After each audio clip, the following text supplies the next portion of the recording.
Hello, everyone, and thank you so much for coming to our Big Tent event. I'm Rachel Sylvester. I'm a columnist at The Times, and I'm also chair of the Times Health Commission.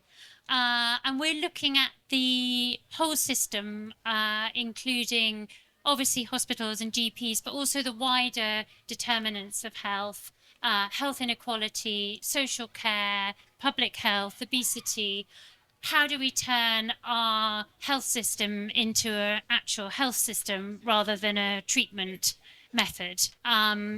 So we're really keen to hear from all of you. And we've got Matthew Taylor is one of our commissioners, as well as Chief Executive of the NHS Confederation. And we've got three expert witnesses who are just going to give us their thoughts. Kate Pickett, Professor of Epidemiology at York University and co-founder of the Equality Trust. Mark Mon-Williams, who's Professor of Psychology at Bradford and at Leeds or Bradford. Runs the really fascinating Born in Bradford project, which I've spoken to him about in the past. And then Emily Douse, Deputy Manager of York Healthwatch. So I thought it would be great if we could just start. Kate, do you want to start with a few thoughts? And I'm really open to any ideas from people on the floor, but I thought perhaps it would be interesting to look particularly at the issue of health inequalities and the wider determinants of health. So the question is about how the NHS has helped or failed us and how we can improve the system to make the population healthy and the health service work for all of us. That's what's on the title for this session. And like many of us here in this tent, probably, for me, the NHS has been a shining beacon of care when needed. For me and for my family. My husband had cancer in 2019 and the NHS diagnosed him, treated him, cured him and looked after him in ways which I'm profoundly grateful. They saved his life. And this morning, my new fourth granddaughter was born in a London hospital, receiving excellent care. So that's the same as what I said earlier.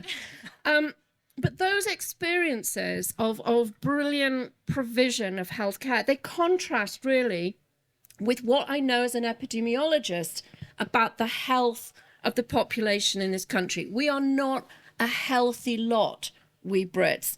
We've got a National Health Service that is ranked the best in the world, and of which we're overwhelmingly proud and supportive, as we should be. And we also have a good level of spending on healthcare compared to other countries. But if we look at critical indicators of our public health, we are failing. So if we look at the OECD countries, those are the rich, developed countries, there's 38 of them, we come 24th for life expectancy. That was before the COVID pandemic.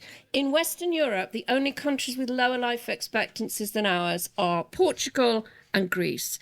And on average, our life expectancy is about 3 years less than people living in Japan, in Spain, in Switzerland.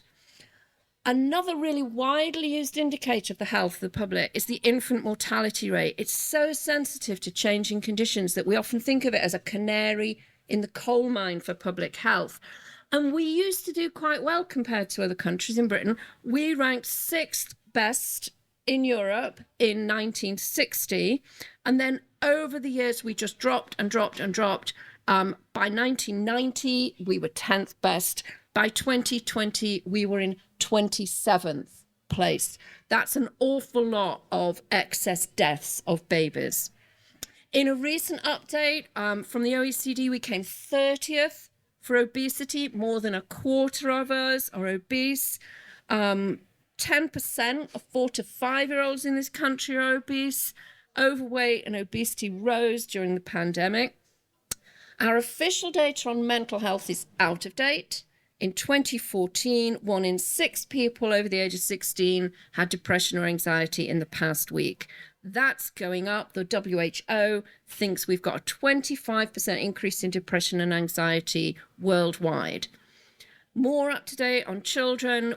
Survey in 2022 shows 1 in 5 kids with a mental health problem, and COVID seems to have made things particularly worse for them. Now, all of those shocking statistics are averages. They're just the mean, the average or the percentage for the whole population. They paint a grim picture, but the health inequalities picture is even grimmer. So we have, 10-year life expectancy differences across our cities.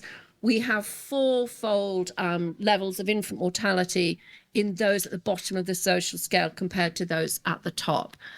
We have worse health among our ethnic minority population, 4 times as likely to die in maternal mortality if you're not white. We have worse health in our poorer places. So the picture's even more distressing if we look at health inequalities. But knowing about these things, knowing that we have these problems, that's not something new. We had a report on health inequalities in 1980 called the Black Report, the first one anywhere in the world. We had another in 1992 called the Aitchison Report. We had another in 2010 called the Marmot Review, and we have the Marmot Review 10 years on. And every time we do that, every time we have a commission, we get the same picture. Massive health inequalities. We make the same recommendations, and then we just keep doing the same unhelpful things.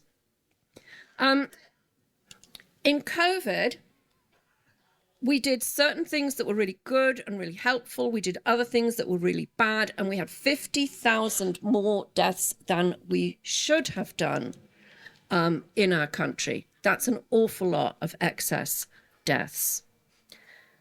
So I can't really say anything different to what I said in the 10 earlier about what I think the solutions are for that. My work focuses on the role of economic inequality itself in the production of those poor population health statistics and those large health inequalities. We know that more unequal societies, and ours is the most unequal in Western Europe, have worse health across a whole range of different indicators. And ultimately, the responsibility for setting the wider social determinants of health and reducing health inequalities lies with government policy at both national, regional, and local level in creating the conditions in which we are born, live, work, die, that are health promoting. And that means livelihoods that are secure and sufficient. It means housing that is dry and where our housing tenure is adequate. It means provision of health services, yes, but it means attention to all the ways in which our health is promoted and protected by living in a healthy environment. So a powerful means for getting that greater equality within society and creating that better population health, for me, would be through focusing on those upstream determinants of health, and primarily through creating the resources for better health service and better preventive health service provision through taxation, progressive taxation of income and wealth. So that's what's going to rescue our NHS and reinvigorate our population health. It's boldly progressive, equality promoting policy based on the social sciences and sciences evidence that we're producing across our universities, and then doing the right thing, not just having another commission, although I'm really glad you're doing it, but actually trying to make sure that its recommendations are actioned. So we need to turn our commission into a commission for the world. Actually, is it impossible to do health on its own? You can't do health on its own. I mean, Richard Wilkinson and I, when we wrote The Spirit Level and was published in 2009, we were accused in one newspaper of having a theory of everything, which wasn't what we'd sort of done on purpose. It's just that everything is connected. And inequality and equality, the level of equality in a society turns out to be a really central facet of health and well-being very, very broadly, and of outcomes in all different sectors. So yeah, to view health on its own, it doesn't make sense, and it doesn't fit with the evidence that we have. Yeah. Thank you. Mark, can I bring you in? Because actually the work you've done at Ball in Bradford, if anyone can hear, is looking at exactly this. It's the sort of crossover between departments. I think that's really... Could you just tell us a little bit about some of your recent findings and why you've taken that approach and what you're discovering? Yeah, absolutely. So Kate and I both work on Born in Bradford, which I think is the highlight of both our lives. So maybe I'll start with the homework question, which is how do we improve the health services, which I think speaks exactly that sort of issue. So Kate said everything is connected, and Kate and I spend a lot of time in a building that's got a big neon sign which says everything is connected. Sadly, what we really need is the byline underneath that, which is apart from our public sort of services, which are completely disconnected and completely fragmented. But the homework question for me is how could we improve the health of the sort of nation? And for me, there's three things that we could and should do, and we need to do it at pace. And the first is to target children and young people. If we don't improve the health of our children and young people, we have a time bomb that's going to go off for the later generation. The problem with our health services is they're overwhelmed by poor population health.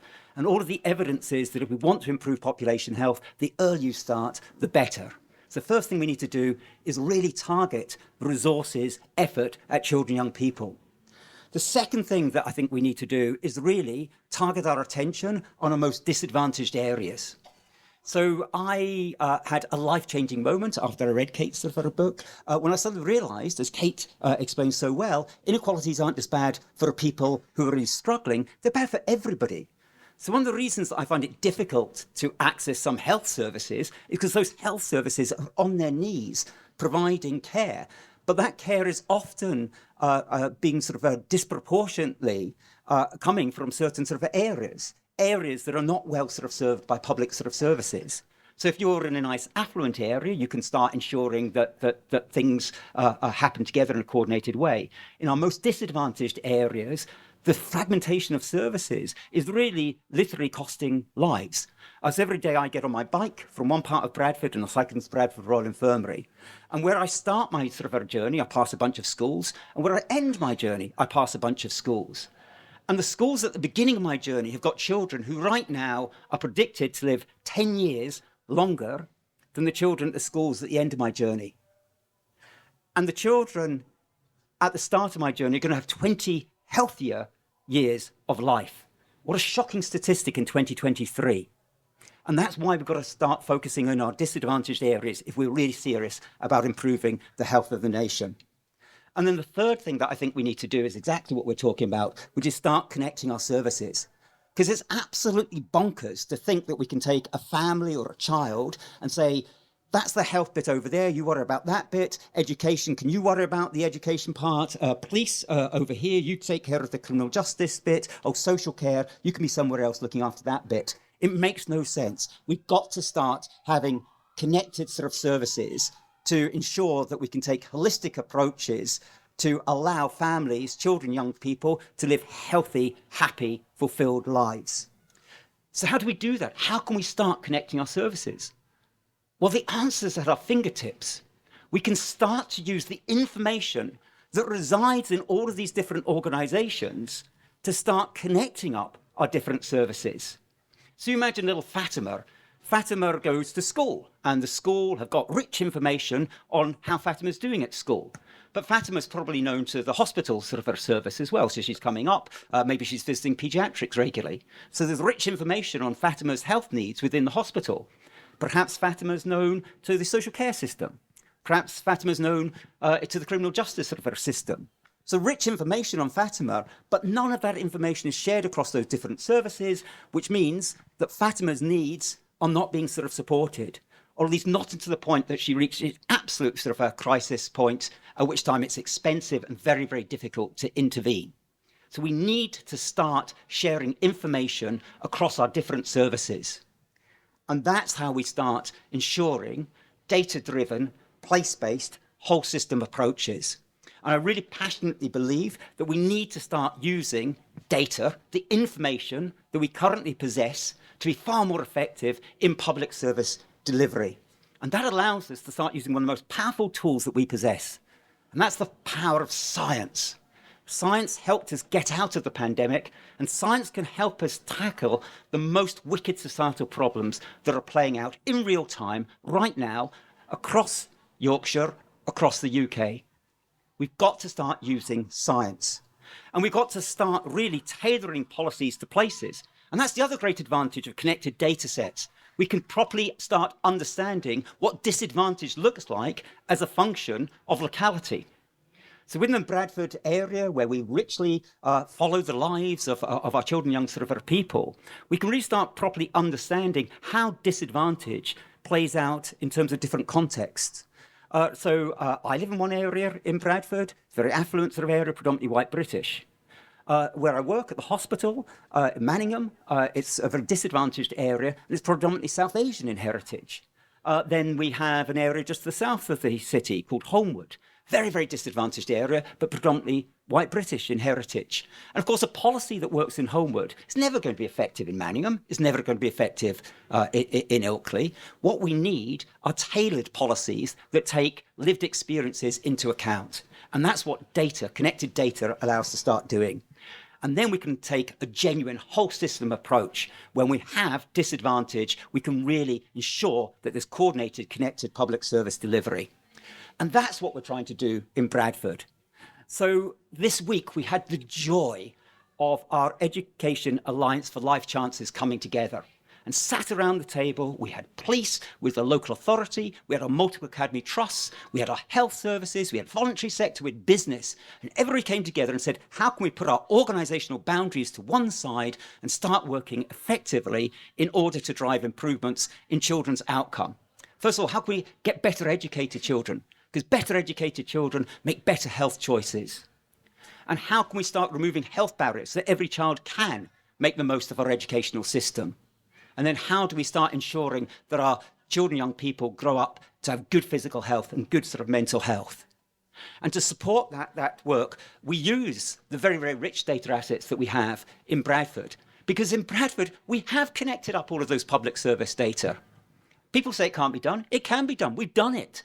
And that suddenly allows us to see how early life factors play out in terms of long-term physical and mental health. It starts suggesting to us ways that we can work together more effectively. So we have the connected Bradford data set, which suddenly allows us to see in technicolor 3 dimensions the way that health, education, social care, policing, housing, and all these other factors ultimately determine people's long-term physical and mental health. And once we have those data, we can suddenly start better understanding where things are going wrong. So I can just very quickly give 3 examples. So one example is we could suddenly see all the children in school who just couldn't see clearly. And when we first flagged this up, the Department for Education said, yeah, but that's really a health problem, isn't it? Until we could show, using our connected data, that guess what? You can't see clearly, you can't read effectively. And those children who didn't have the glasses they needed were falling further and further behind in terms of their reading, with all of the long-term consequences of disengagement from school, exclusion from school, ending up neat, ending up homeless, ending up in the criminal justice sort of system. You can just see this stuff play out when you have your connected data sort of sets. We're spending a fortune downstream because we're failing to act earlier. Another example, once you have your connected data sets, you can start very efficiently and inexpensively putting science into the system. So one of the things that we could do in the pandemic was we could fit out some of our schools with air cleaning technologies and say, well, what's the impact of those schools in terms of COVID infections versus schools that don't have those air cleaning technologies? And we could show that the schools that had those air cleaning technologies had 20% fewer COVID infections than the schools that didn't have those technologies. Suddenly, we have the insights we need to ensure that people have healthier lives because we're connecting everything up. And then the third example, and I think this will sort of segue nicely into what sort of Emily wants to talk about, is our ability to suddenly start understanding why so many of our children, young people, are sat for 5 years on a waiting list to have their autistic needs or their ADHD needs met. Because guess what? Sort of children reside in schools, but we're suddenly trying to get the children out of the schools to some disease-ridden hospitals so they can have their assessments sort of are made. And the system just doesn't sort of work. And when we look at our sort of pathways, we can suddenly see the dreadful consequences of having disconnected education and health systems. And what we've done simply in Bradford is start saying, hang on, we can use our education data to identify children at risk. We can then send in multidisciplinary teams into the schools to carry out the assessments in the schools. And that allows us to start tackling the structural inequalities that we see when we look at our autism pathways, where children of South Asian heritage are not getting assessed or supported until 2 years after their white British peers, where children born to mothers without educational qualifications are further disadvantaged by another 2 years, and where girls are not getting the level of care that we provide to sort of our boys.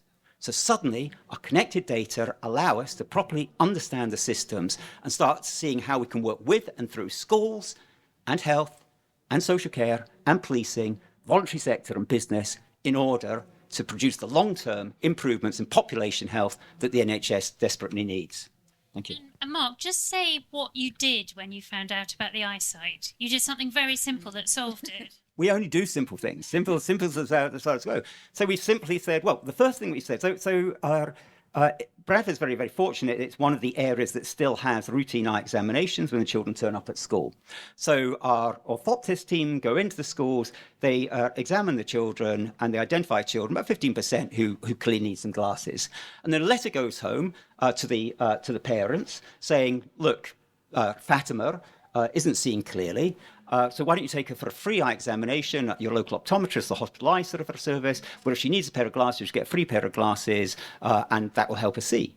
And of course, in the area I live in, that's fine. That works perfectly. So the parents will go take Fatima along.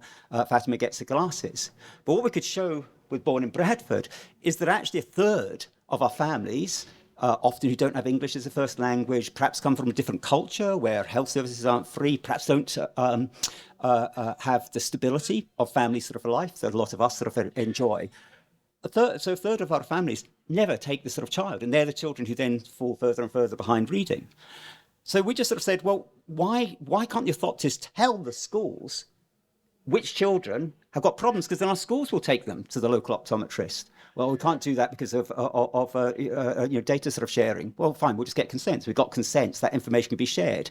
And then the school would then take the responsibility for ensuring every child had a pair of glasses. We actually gave them 2 pairs of glasses, one that would stay in the classroom with the appropriate CPD, so teachers understood how important it was that the child wears the glasses, and another they could take home, recognising that sometimes glasses get lost in our more chaotic sort of our families. Very, very simple sort of solution, very, very cheap sort of solution, way better than the tens of millions of pounds that the DFE were throwing at different phonics sort of our programmes. It's a simple solution that removed a health barrier that then suddenly allowed sort of our children to not only survive, but thrive in school and then have all of the benefits of education, benefits that ultimately will impact on our health services because they will grow up to be healthier. They'll have better physical health and better mental health, and that's what all of our data shows.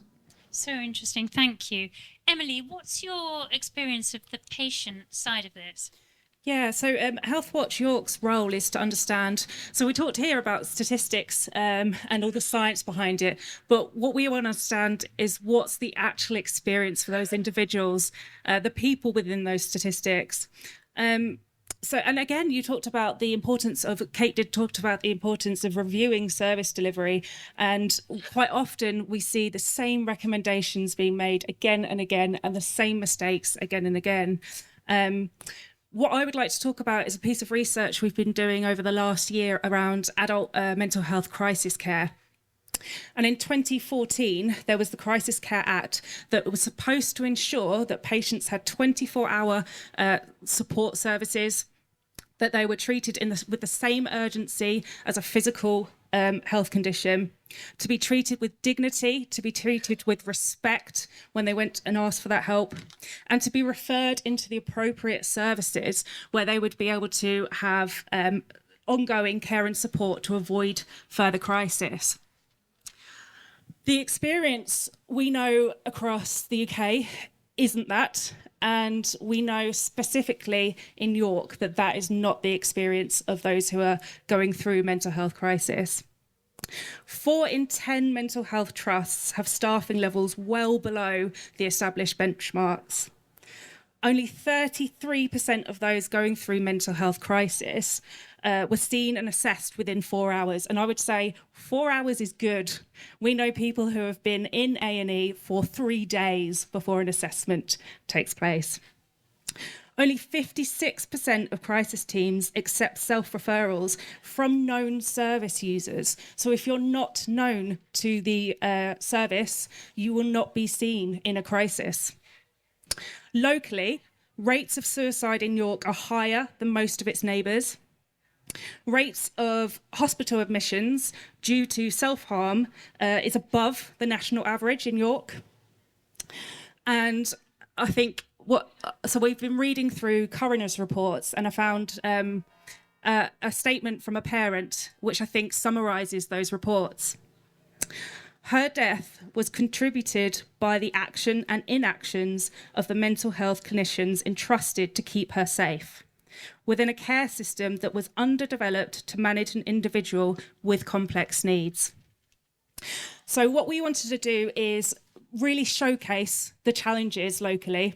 We spoke with 29 service users and professionals, so we actually spoke with the crisis team staff themselves.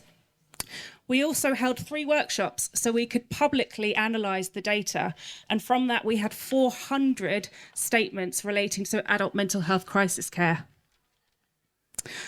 And what we found was heart-wrenching.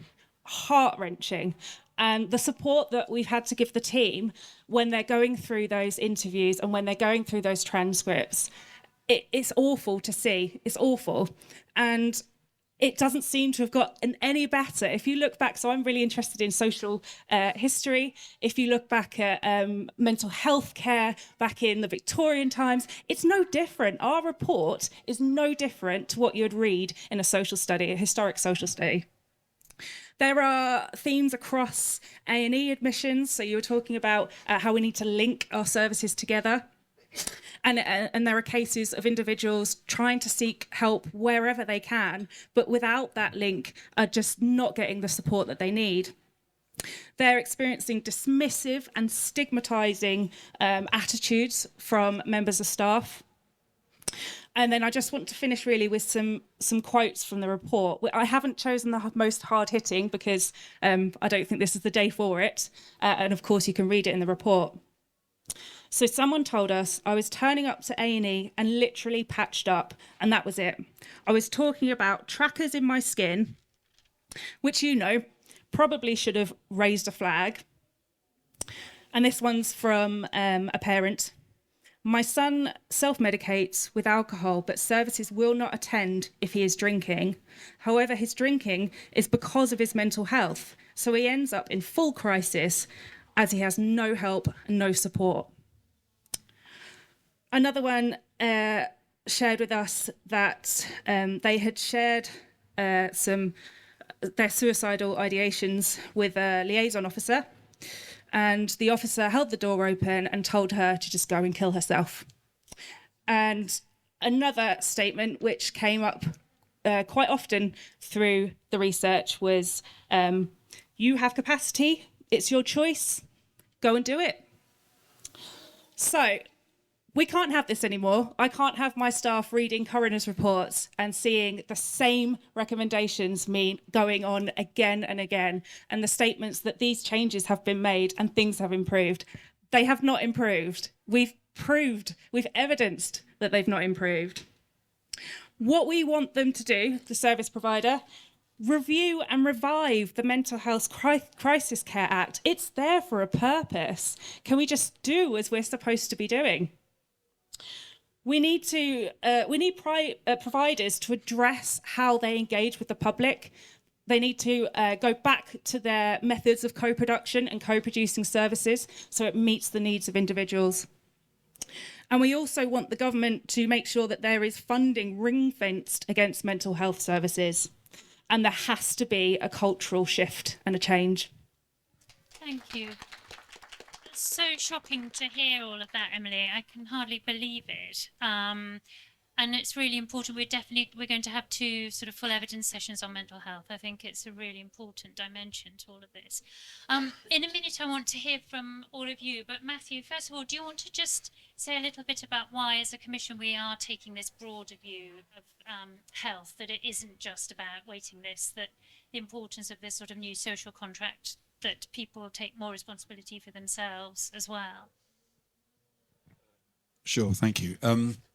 So I'm going to try and do two things. One is I'm going to try not to bore Kate, because she heard me speak an hour ago, so I'll try and say something slightly different. But also I do want to respond to what Kate and Mark and Emily have said. So I think in politics, we spend a lot of time talking about what we think should happen, and we don't spend enough time talking about why it's difficult to do it. I don't think anybody with any sense would disagree with Kate that if we want to address the health crisis in our country, we have to address the social determinants of health. I don't think anybody with any sense would disagree with Mark that we need to use data better, and we need to devolve more to local level so that local agencies can find local solutions free of the continuous pressure to perform towards national targets rather than respond to local communities. And I don't think anyone would think anything other than the fact that systems that can behave in really inhumane ways, which is what Emily described, and that we need to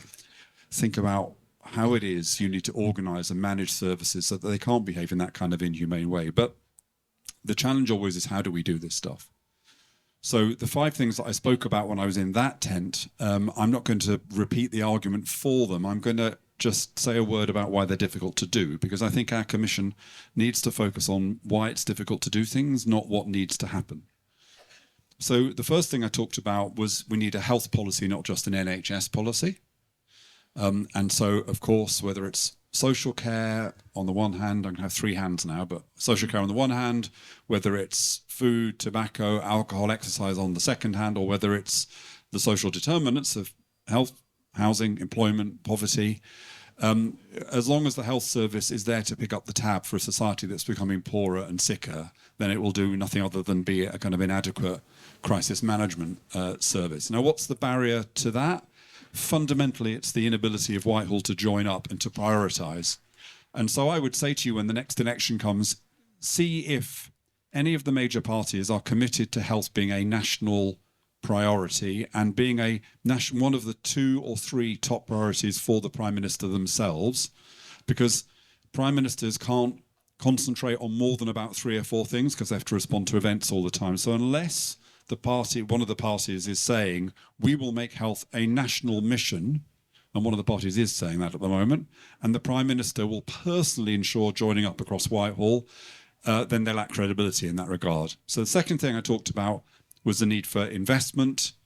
And in that, I think, that's adequate resource investment, because we haven't recovered from the impact of the austerity years. Much better capital investment. We invest half as much as other OECD countries. Workforce as well, of course. I think what we probably need is a slightly technocratic solution, but I think we need Office of Budget Responsibility probably to do a piece of work to say what is the adequate level of sustained funding we need for the next 10 years of the health service, so that we can get out of it being a kind of political football where one side says we need more and more money and the other side says, well, the NHS is a bottomless pit. Let's just recognise that we've got an ageing population. We know we've got an ageing population. We have rising expectations, which is a good thing. Let's try to have an agreement about the level. We need probably about 3.5% a year on top of GDP growth for the health service over the next 10 years. Then the third thing I talked about is we need to shift resources upstream into primary and public health and away from the over-concentration of resources in hospitals, something we've failed to do despite the fact that the health service is committed to doing it. We have fewer GPs, but many more hospital consultants than we did a few years ago, for example. So there I would do, I think, 3 things. I'd look for politicians to make a commitment to primary and public health being their number 1 priority for investment and targeting that rather than constantly just targeting elective waiting lists. 2, I would give systems, the new kind of hierarchy for the local health service, integrated care systems, an explicit expectation of shifting the resource allocation and reporting on shifting that resource allocation, so they're demonstrating that they're actually doing that. And then the third thing I haven't got time to talk about, but I think there are interesting experiments taking place within health services, within places where local government health services are working effectively together to start to achieve that shift, and we need to back those initiatives. Then the fourth thing I talked about was the need to invert the NHS pyramid. This is a bit kind of nerdly, I know, but the simple thing we need to do there is we have a new way of working. We have what's called integrated care systems. We have places which bring together place bodies, local government and the health service, the voluntary sector. We actually have the right infrastructure. So first of all, be suspicious of any politician who wants to reorganise the health service, because we don't need to do it. What we do need to do is to make the structures that we've now got work. And right at the top of that, we need to try to reassert that NHS England has got a bit more independence from constant political interference, because just like fish rot from the head down, so NHS centralisation starts right at the very top in the relationship between the department and NHS England. And then the final thing I talked about is this new social contract. So what do we need to do there? And I'll finish with that. So first of all, I'm excited by the fact this phrase, which I thought I'd thought up in a shower a few weeks ago, seems to be being used by everybody. So I just must have heard it from someone else and plagiarised it. But there seems to be interest in this idea of a new social contract. And at the heart of that is we need to give the public more, and we need to expect more from the public, just like we did in COVID. And I could provide more detail on that, but we need to offer the public more in terms of empowering the public and understanding their health, diagnosing themselves, having a real power in the way in which care is delivered, at the same time as working systematically to have the expectation that people have that feeling of control over their health. If we don't do that, then those people who can have control, the middle classes, will go further and further ahead, and disparities will increase. So we need to talk about that idea of a new social contract, I think. Secondly, to Emily's point, we need to treat patient engagement not as a kind of added on extra to the main business of healthcare. We have to see patient involvement as absolutely critical to the success of healthcare. We're a long way away from that, so we need to do that. And then scandals like the one you've described wouldn't occur, because patients and carers would be genuine partners. And then thirdly, or more individualistically, I think we've got to recognise that we're moving into a world where, probably starting in school, we need to get people used to the idea that being aware of your health, monitoring your health, is something you do throughout your life. Get away from the idea that you'll only think about health when you're sick. Actually, what medicine is going to be enabling us to do in future years is understand that we're ill before our body has any symptoms. So creating an expectation that all of us are continuously aware, not in a way that makes us anxious all the time, but just every year having a check, using a whole variety of things that you can do. Try to create that as an expectation that we move towards that kind of lifelong attitude to ensuring our health and well-being. So those would be the ways in which I would try to do the things that I talked about needing to do in the tent. Okay. Thank you, Matthew. So I want to hear from all of you now. And there's some people who have submitted cards, but also feel free to put up your hands. But I'm going to call a few people who've written cards. And if possible, keep your comments relatively short so that we can get through as many people as possible. So first of all, is Meryl from York University. Yeah. And could you just say your full name, if you're happy to? Yeah. And are you a student? Yeah. So it was Meryl Davis. Oh, Davis, sorry. Yes, go ahead. Do you want me to say what was on the card? Yes, or? just share your thought. So I wanted to ask you what you thought about about the role of housing. Oh, sorry. I want to ask your thoughts about the role of housing in in people's health. That's said now. Particularly, the housing shortage, because I sort of get the impression that because of the shortage, you see a lot of landlords in the private rental sector allow their homes, to get a lot of mold or damp, and you see about a quarter of homes in that sector fail the decent home standard, which obviously has a huge effect on health now and in the future. From looking at different demographics, pensioners or children. So I want to ask you what you think the role of that is in health, and do you think that if we built more homes, like enough homes to actually house everyone, if that would help a lot? Okay, we'll come back to that. I'm going to take a few more comments. Claire from York, who was asking about GPs. In years gone by, I used to be able to contact the GP very straightforwardly and arrange an appointment because I wanted to see the GP. In recent times, over the last 3 or 4 years, I find that it's not me who decides whether I can see a GP. It's a form that I have to complete because I can't speak directly to anybody in order to get anywhere. And somebody else or an algorithm decides whether or not I can see a GP with the problem I'm wanting. That's a loss of basic fundamental service. And I also said in my card, wouldn't it be, given GP's time is very precious, I had to go to a GP to get a referral to the audiology clinic. Why shouldn't I phone the audiology clinic myself and make a referral to a specialist service? Why take up the GP's time? Okay, really interesting. Thank you. And then Stephen from Academic Health Science. My point was a very simple one. The NHS is one of the most extraordinary sources of research opportunity for patients. At the moment, it's extremely difficult to get that research information into direct patient care, and we need to look at the structures to create that. I was fortunate 10, 15 years ago with a Prime Minister called Tony Blair to be able to introduce what were called academic health science centres, which still exist, Imperial, UC, and several others. But we are not using the resource that the NHS is for research, for the benefit of ourselves, not just the benefit of the pharmaceutical industry, but day-to-day patients on the NHS. And if you ask patients, would they be prepared for their data to be involved? Usually it's around 80 to 90% of people say yes, and we are not using that resource. Really fascinating. I was in Israel a couple of weeks ago, and I went to the Sheba Medical Center, where they make $2 billion a year from their medical research discoveries. Exactly. And we could do that for the benefit of the health service, for all of us, and we're not doing it because of a whole host of reasons. Really interesting. Thank you. David from York, who was talking about social prescribing. Yeah, thank you, David Harborne. Well, the York Centre for Voluntary Service, and I'm the chair of trustees, provides social prescribing services.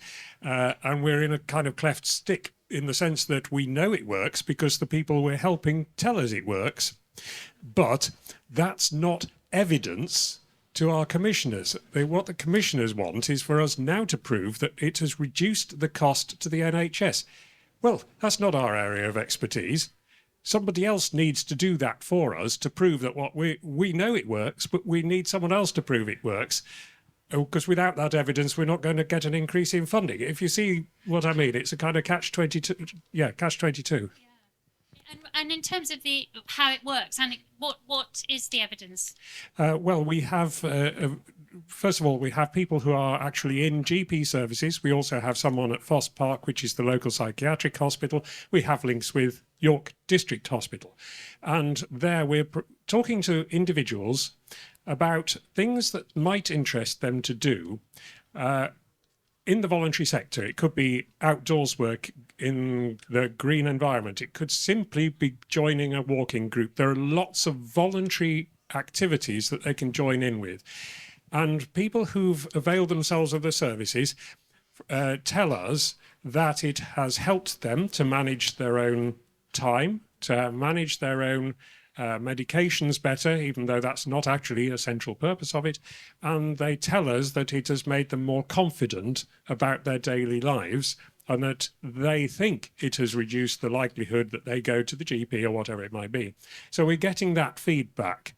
And it's through a whole web of voluntary organisations providing those opportunities and helping to bring people back into contact, because one of the most frequent things of all is that people are feeling lonely and isolated, and initially they can be reluctant to join in things.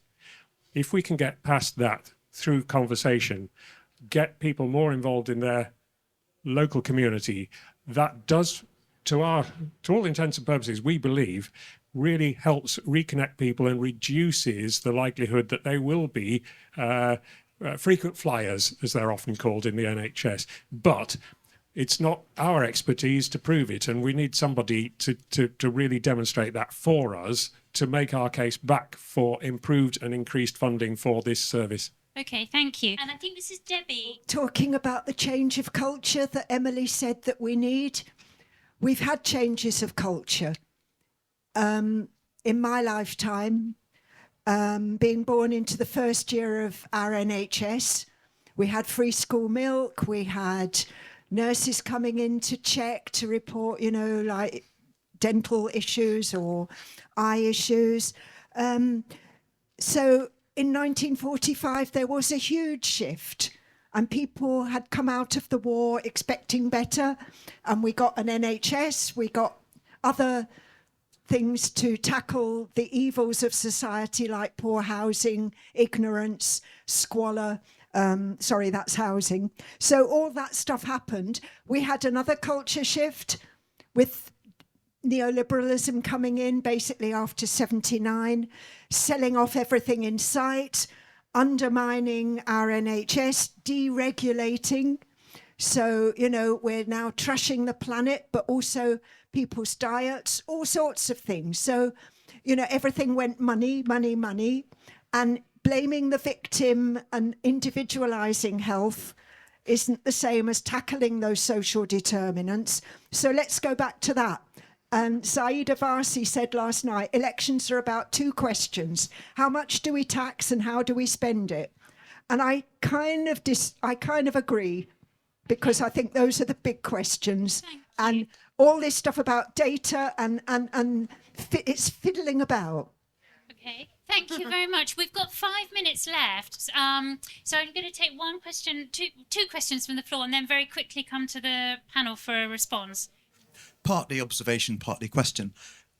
In my youth, I was a hospital manager, and I remember the Black Report, and I absolutely loved the Black Report because it absolutely illustrated something I'd realised was that people lived in appalling housing in Liverpool. They can't hear you at the back. I don't know, get much closer. So people lived in appalling housing.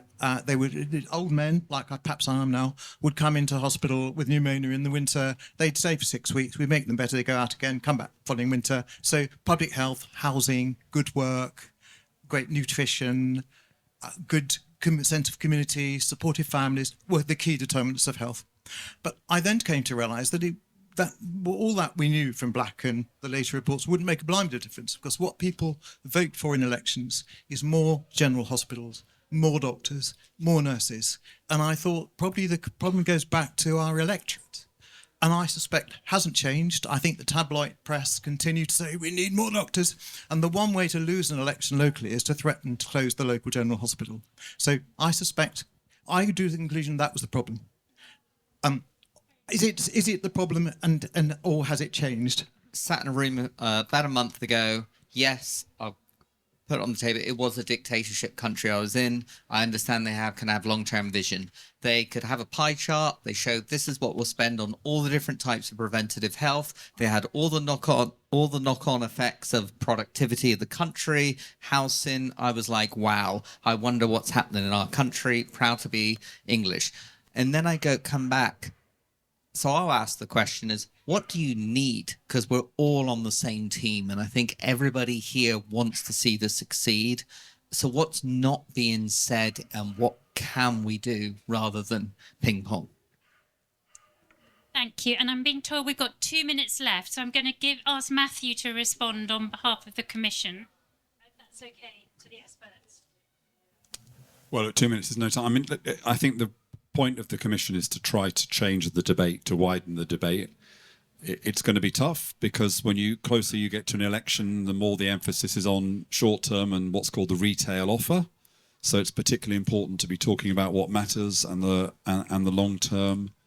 I'm going to pick out 2 points, and then I mean all the points are really interesting.